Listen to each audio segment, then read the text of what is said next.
10.11.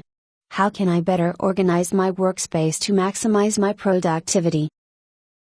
Your goal is to keep the most accessible areas in your office, like your desk and middle shelves of your bookcase, least crowded, and the least accessible areas, like the very top and bottom shelves of your bookcase and lowest file drawers, most crowded.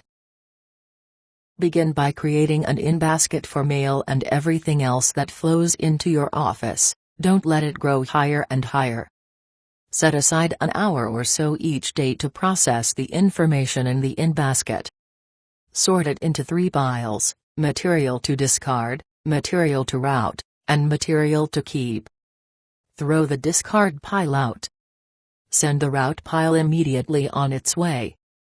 Papers that you don't feel confident about discarding or routing, but that don't require immediate action, belong in the someday file for later reference.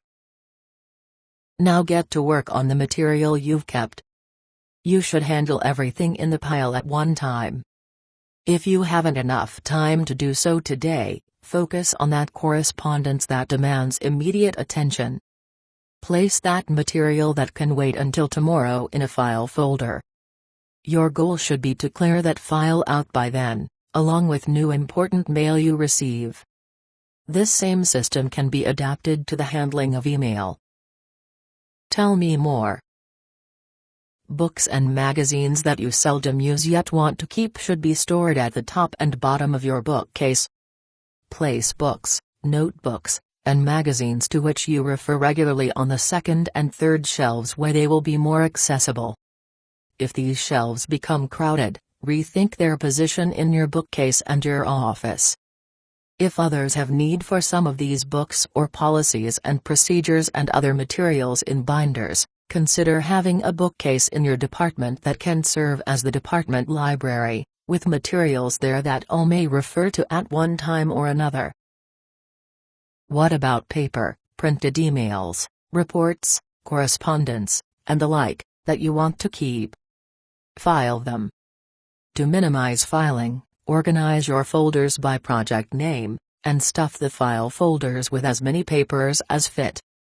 This advice runs contrary to conventional teaching, but it makes good sense. There is less chance of misfiling, and there are fewer folders to handle when you retrieve or put papers away.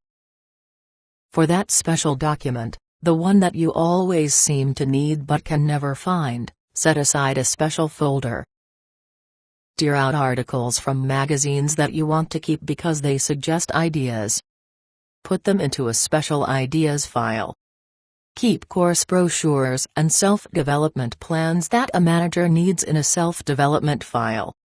And for any papers that you don't need but are reluctant to part with, put them into a someday file.